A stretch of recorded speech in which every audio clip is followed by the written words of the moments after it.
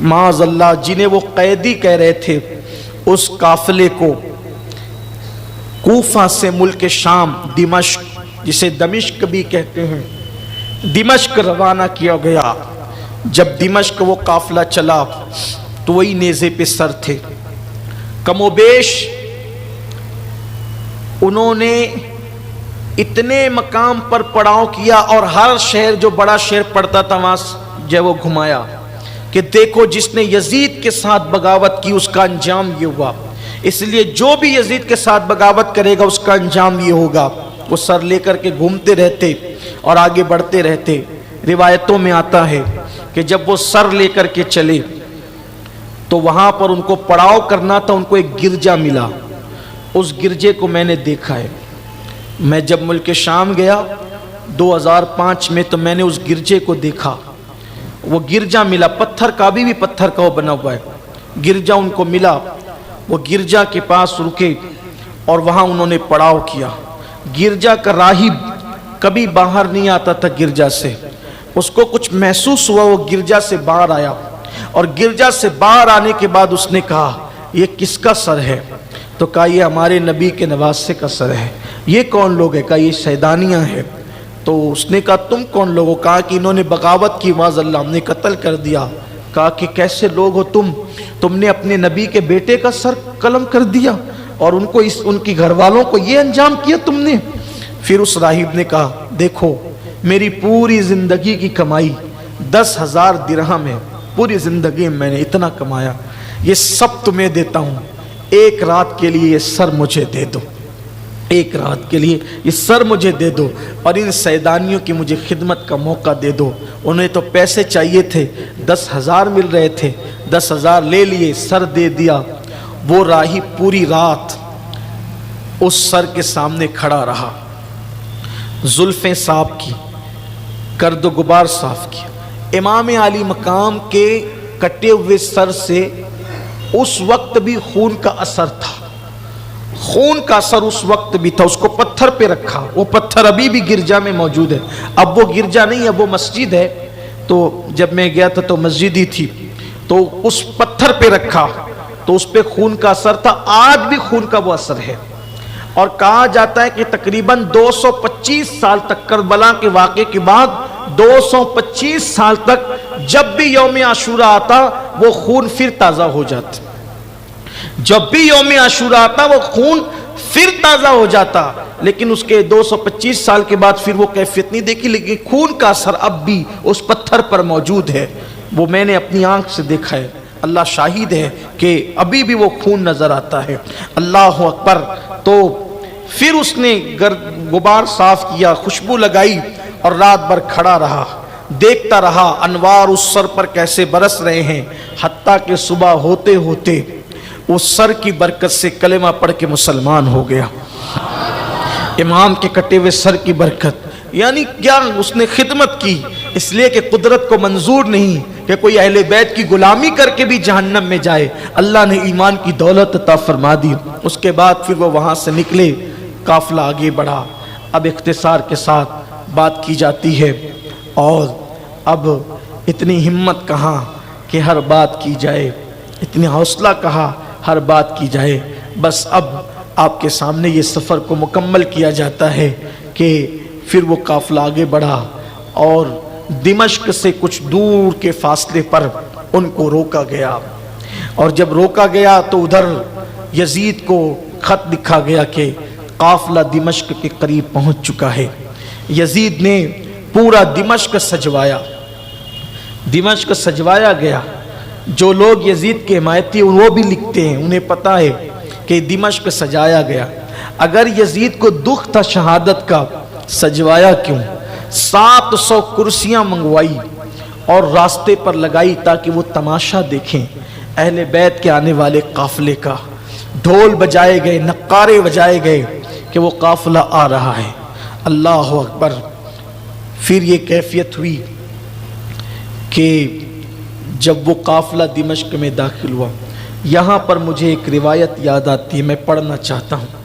مشہور سی روایت ہے اور اس کو بہت بیان کرنے والوں نے بھی بیان کیا ہے کہ جب دمشق کے قریب وہ قافلہ پہنچا اور اس کے مضافات میں رکا وہ قافلہ، چونکہ میں آپ کو پہلے بتا چکا ہوں، آپ 22 سال سے بار بار سنتے ہیں کہ روایات میں بڑا اختلاف ہے، الگ الگ مورخین نے الگ الگ بات بیان کی ہے۔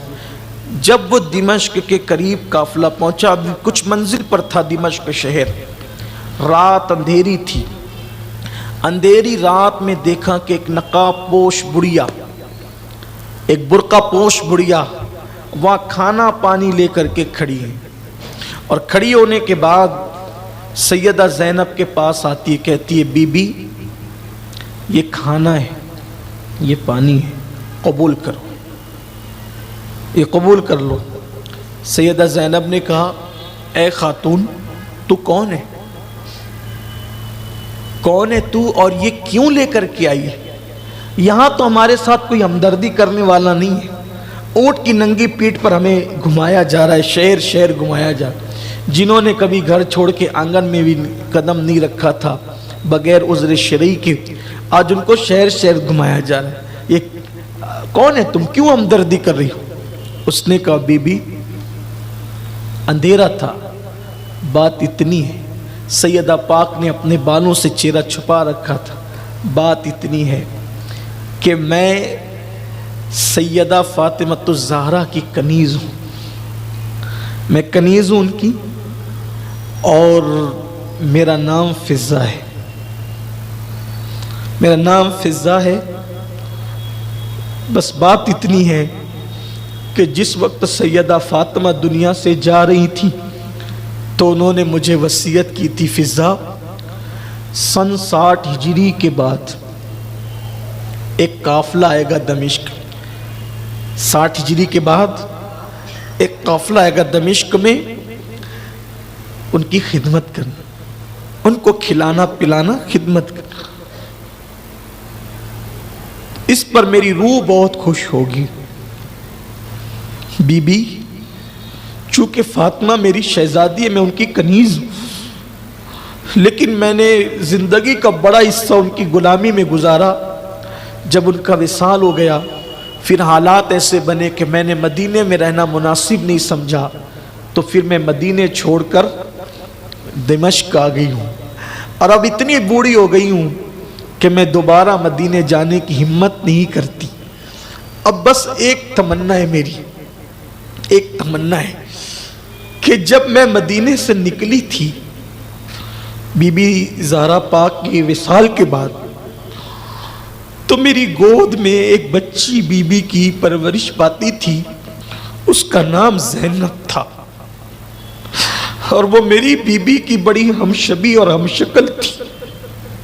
چونکہ بی بی نے کہا کہ اس قافلے کی خدمت کرنا، تو ہر رات سن 60 ہجری جیسی لگی، ہر رات میں کھانا پانی لے کر آتی ہوں، شام سے کھڑی ہوتی ہوں، صبح تک رہتی ہوں، قافلہ نہیں آتا چلی جاتی ہوں، پھر دوسرے دن آتی ہوں، پھر قافلہ نہیں آتا چلی جاتی ہوں، آج تم ملے مراد پوری ہوئی، اب یہ خدمت قبول کرو اور ایک دعا کر دو، کیونکہ میری بی بی نے تمہارے لیے خدمت کے لیے کہا تم معمولی لوگ تو نہیں ہو، تو دعا کر دو بس کہ مرنے سے پہلے ایک بار میں زینب کو دیکھ لوں اور حسین کو دیکھ لوں، کیونکہ یہ دونوں میری گود میں پلے ہیں، ایک بار دیکھنا چاہتا، دعا کر دو بی بی، بس اتنا سننا تھا۔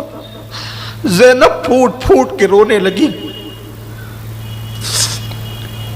اور روتے روتے جب سسکیاں بلند ہونے لگی تو فضہ نے پوچھا بی بی کیا بات ہے کہ میں زینب کا ذکر کرتی ہوں اور حسین کا ذکر کرتی ہوں تو تیرے جذبات بے قابو ہو جاتے ہیں، کیا نسبت ہے تجھے زینب سے، کیا نسبت ہے تجھے حسین سے؟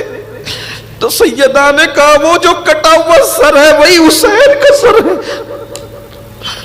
اور یہ جو ہاتھ میں ہتھکڑیاں پیر میں بیڑیاں ہیں یہی زینب ہے۔ اللہ اکبر۔ پوچھا بی بی یہ حال کیسے ہوا؟ سیدہ پاک نے کچھ باتیں بتائی اور پھر فضہ ساتھ ہو گئی، سیدہ فضہ ساتھ ہو گئی۔ پھر یہ قافلہ دمشق میں صبح کے وقت داخل ہوا، اور داخل ہونے کے بعد پھر دمشق میں پھرایا گیا۔ ایک صحابی رضی اللہ تعالی عنہ وہاں پر حضرت سہیل رضی اللہ تعالی عنہ، سہیل ابن سعد تجارت کے لیے ملک شام آئے تھے مدینہ منورہ سے۔ جب دیکھا کہ دمشق سج رہا ہے، ڈھول بج رہے ہیں، اعلان ہو رہے ہیں، تو پوچھا یہ خوشی کا موقع کیا ہے یہاں؟ تو بتایا گیا کہ حسین کو قتل کر دیا گیا، کٹے ہوئے سر اور ان کے اہل بیت کا قافلہ آ رہا ہے۔ تو آپ نے پوچھا کہ کس دروازے سے وہ داخل ہوں گے؟ تو کہا کہ بابو سعد سے وہ داخل ہوں گے۔ تو آپ نے کوشش کر کے وہاں پر جگہ بنائی، اور اس کے بعد جب کٹے ہوئے سروں کو دیکھا اور بیویوں کو قیدی کی حالت میں دیکھا، رو پڑے، برداشت نہ کر سکے، ہمت نہیں تھی کہ جا کر کے کچھ بات کرتے۔ سب سے چھوٹی عمر سیدہ سکینہ کی تھی۔ سکینہ کے پاس جا کر بی بی کوئی مدد کر سکتا ہوں؟ تو حضرت سہیل سے انہوں نے کہا کہ آپ کون ہیں؟ یہاں تو ہمارا کوئی ہمدردی نہیں، آپ کے نبی کا صحابی ہوں، آپ کے نانا کا صحابی ہوں، اہل بیت کا مہم ہوں، کچھ خدمت کرنا چاہتا ہوں۔ کہ اگر کچھ کرنا چاہتے تو ایک کام کریں، ان سروں کو آگے کروا دیں، کیونکہ جب لوگ سر دیکھتے ہیں تو ہمیں بھی دیکھتے ہیں۔ سر آگے ہو جائیں گے تو لوگ سر دیکھنے میں مصروف رہیں گے تو ہمیں نہیں دیکھیں گے، ہم سے توجہ ہٹ جائے گی۔ پھر اس کے بعد اب ذرا دل تھام کر بس اتنی بات سن کر احساس کریں، بس ایک پیغام، نمازوں کو چھوڑنے سے پہلے داستان کربلا یاد کرنا، داڑیاں مڈا کر گٹروں میں پھینکنے سے پہلے داستان کربلا یاد کرنا، گناہ کرنے سے پہلے، زنا کے اڈوں پہ جانے سے پہلے داستان کربلا یاد کرنا، ہاتھوں میں موبائل فون لے کر زنا کے مناظر دیکھنے سے پہلے داستان کربلا یاد کرنا، حرام کھانے سے پہلے داستان کربلا یاد کرنا کہ کس قدر دین کو بچانے کے لیے، اقدار اسلام کو بچانے کے لیے قربانیاں دی ہے۔